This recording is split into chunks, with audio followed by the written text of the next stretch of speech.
Un saludo a todos. Hoy estudiaremos el concepto de esfuerzo y deformación por carga axial. Como ya habíamos visto, el esfuerzo es una distribución de cargas al interior de un material y tiene una diferencia con el concepto de presión. Ambos se formulan como fuerza sobre área, pero la diferencia es que el esfuerzo, las fuerzas son internas dentro de un sólido rígido.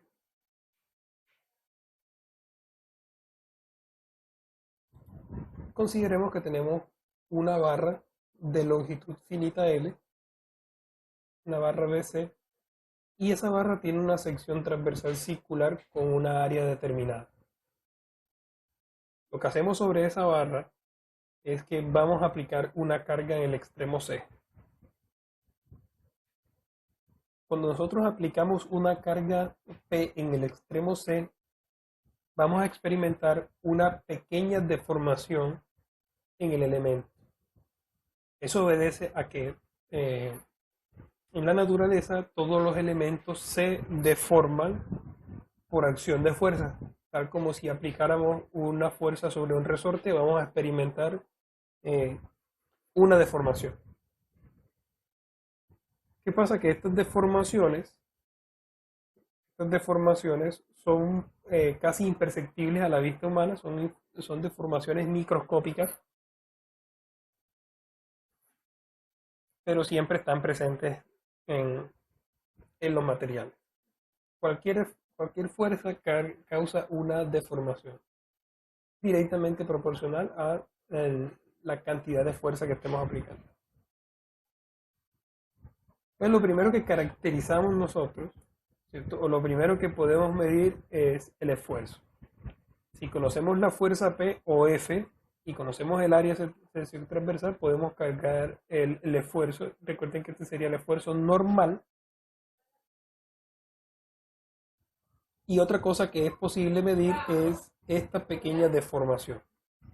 Nosotros podemos medir esta deformación, pero esta deformación puede normalizarse de forma que la deformación sería igual a la deformación total sobre la longitud inicial del elemento. Recuerden que la longitud inicial del elemento es la longitud de la barra antes de nosotros aplicar la carga axial. Entonces tenemos dos cantidades. La primera cantidad es el esfuerzo y la segunda cantidad es la deformación unitaria, que es la deformación total sobre la longitud inicial de la barra. Cuando queremos hacer una caracterización de materiales, es importante tener en cuenta el comportamiento del esfuerzo versus de la deformación inicial de un material. Vamos a suponer que tenemos una barra de longitud L inicial, nosotros aplicamos una carga. Cuando aplicamos una carga vamos a generar inmediatamente un esfuerzo inicial, un esfuerzo 1 llamado. Ese esfuerzo 1 va a generar una deformación directamente proporcional a ese esfuerzo. Lo importante aquí es que siempre va a haber un comportamiento de linealidad. Si nosotros duplicamos la fuerza, inmediatamente se duplica el esfuerzo y se duplica al tiempo la deformación. Por lo cual vamos a tener este comportamiento. Vamos a tener un sigma 2 y vamos a tener una deformación 2. Este comportamiento va a ser lineal hasta un esfuerzo máximo que nosotros vamos a llamarle sigma y, denotado matemáticamente. Ese sigma y lo vamos a conocer como el esfuerzo de fluencia del material. Ese esfuerzo de fluencia del material va a generar una deformación E sub y, que es una deformación unitaria. Entonces, este punto es el primer punto de interés en la medida de las propiedades o resistencia del material. Este es sigma de fluencia. Cuando nosotros estamos diseñando bajo este criterio, ningún esfuerzo de los elementos debe sobrepasar este valor de SY. Es decir, es un valor de referencia para el diseño.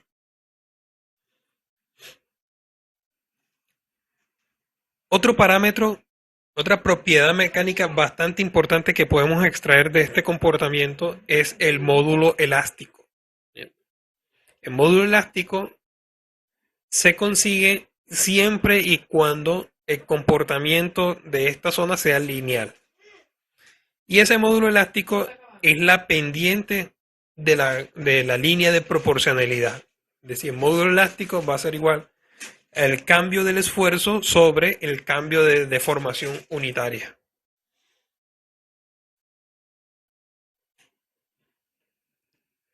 A eso es lo que le vamos a llamar la ley de Hooke. La ley de Hooke indica que para pequeñas deformaciones el esfuerzo es directamente proporcional a la deformación.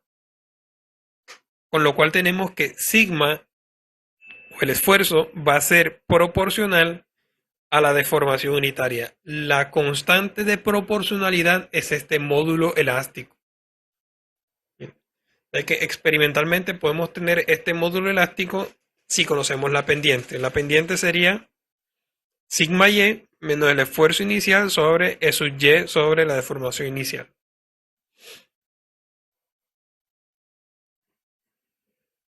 Si nosotros seguimos aplicando fuerzas que generen esfuerzo por encima del punto de fluencia, ya no vamos a tener el comportamiento lineal, sino que vamos a tener otro tipo de comportamientos en la función.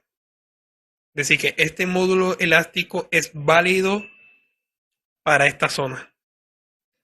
Esta zona bajo la curva, la cual simplemente le llamamos la zona elástica del material, que es lo que le dice la resiliencia del material.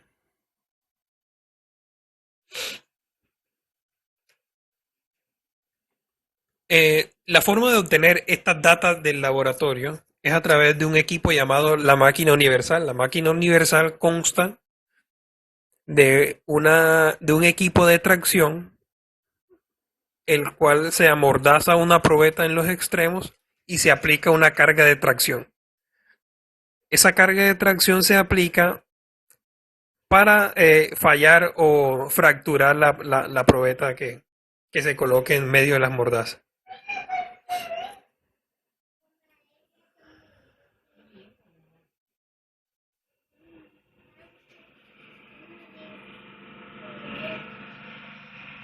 Entonces aquí empezó un ensayo de tracción y vemos que inmediatamente se marca un punto hasta la zona de fluencia. Todos los esfuerzos que se están aplicando aquí por encima de 120 ya son esfuerzos que sobrepasaron la zona de fluencia y está cambiando el comportamiento de la curva del esfuerzo de formación. Lo que ustedes observan aquí en el video es cómo se estira o cómo se deforma la probeta cuando la estamos ejerciendo unas fuerzas mucho mayores a la fuerza de 120, que es la fuerza de fluencia en este caso.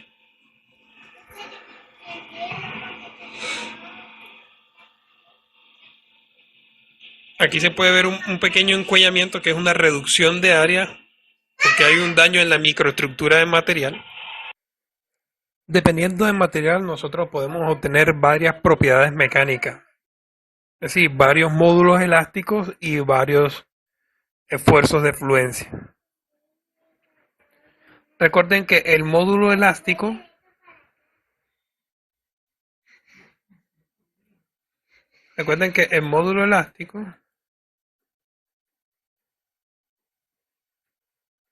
es igual a la deformación, es igual al esfuerzo sobre la deformación unitaria, quiere decir igual a la pendiente. En este caso quiere decir que aquí tenemos tres materiales cuyo E1 es mayor que E2 y E2 es mayor a E3, porque tienen una mayor pendiente. Normalmente estos materiales son materiales unos más rígidos y por aquí tenemos unos materiales un poco más dúctiles.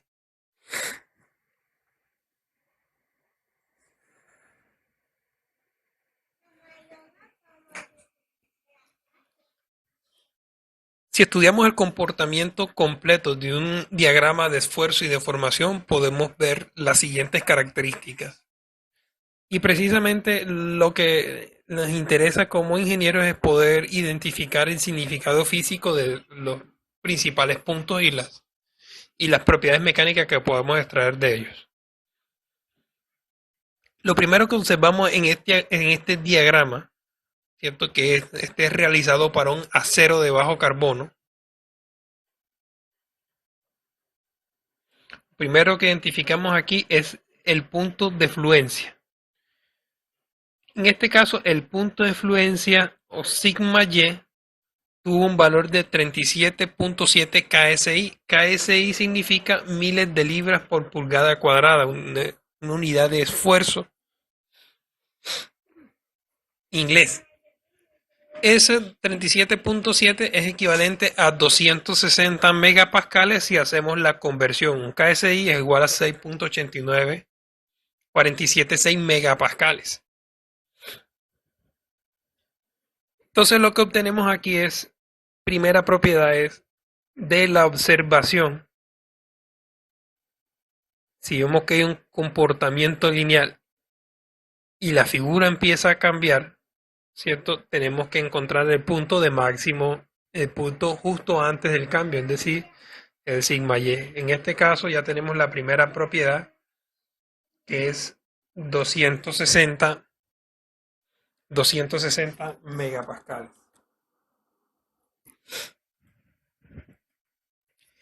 La otra propiedad que podemos extraer de aquí es el módulo elástico. Recuerden que el módulo elástico es el sigma y entre la deformación. En este caso, el sigma y fue 260 megapascales dividido la deformación, que en este caso para el SY es de 0.0012.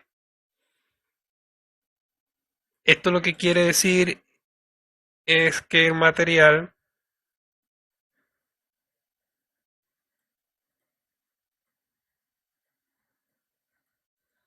incrementó la longitud un 0.12%. Incrementó la longitud un 0.12% de la longitud inicial. Por lo cual podemos hacer relación de la definición de la ley de Hooke. Recuerda que lo que dice la ley de Hooke es para pequeñas deformaciones. En los aceros se ve que bajo las pequeñas deformaciones el comportamiento del esfuerzo es lineal y proporcional.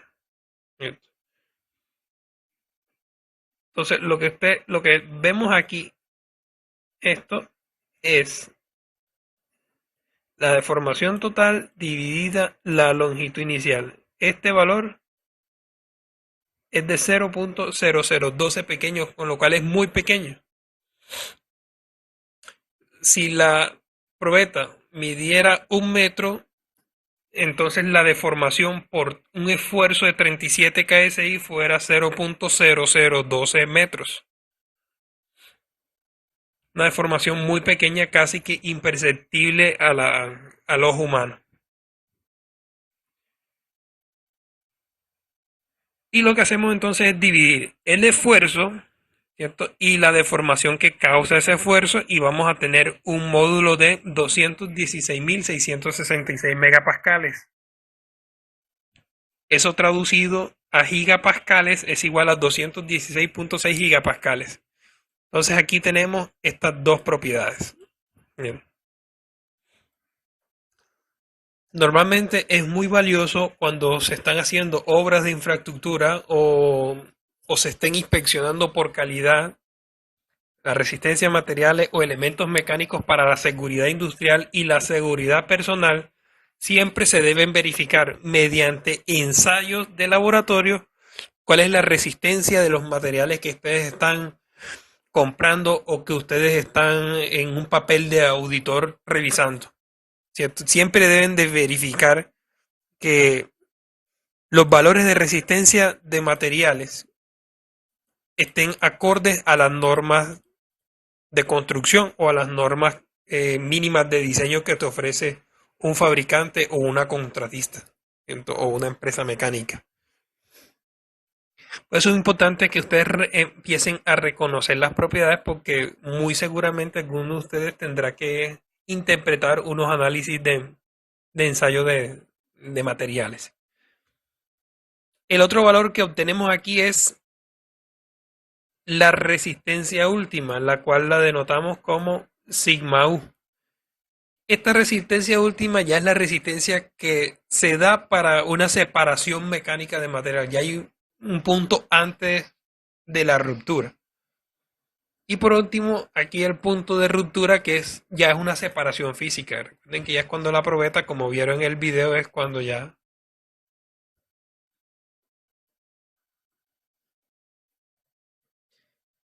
la probeta se separa físicamente.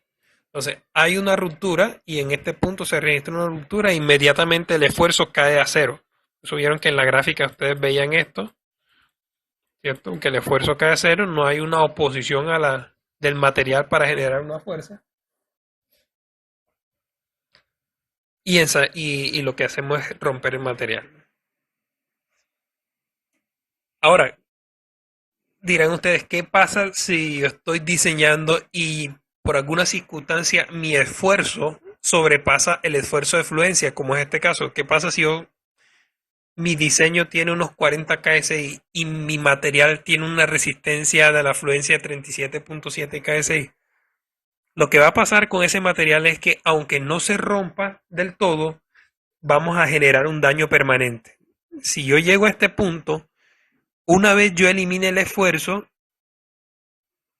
¿cierto? Él va a quedar un esfuerzo cero, pero va a quedar con una deformación permanente. Aquí va a quedar en 0.05, digámoslo así.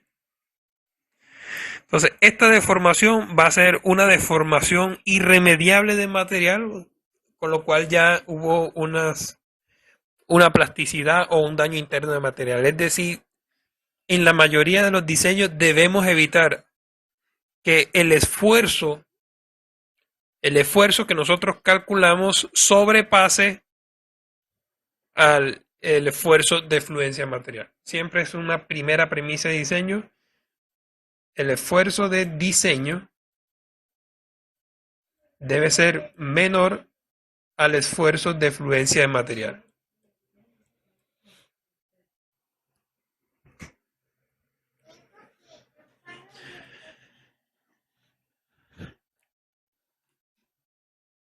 Van a anexar los siguientes conceptos para la tarea. Van a definir o van a investigar cuál es la norma para el ensayo de tracción en aceros.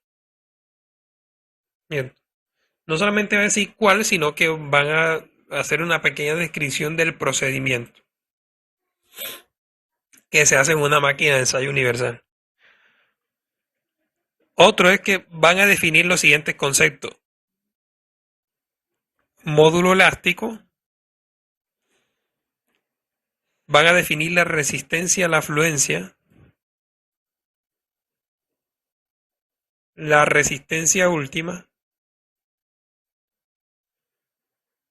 la tenacidad y la resiliencia de un material. La resiliencia, más que un concepto psicológico, es un concepto de mecánica de materiales. Y por último, ustedes van a conseguir un diagrama de esfuerzo de formación para un material dúctil y un material frágil. Para que tengan una referencia,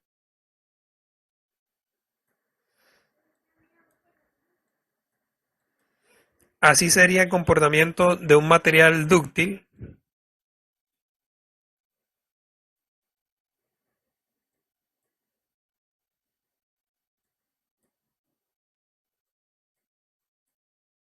Y así sería el comportamiento de un material frágil.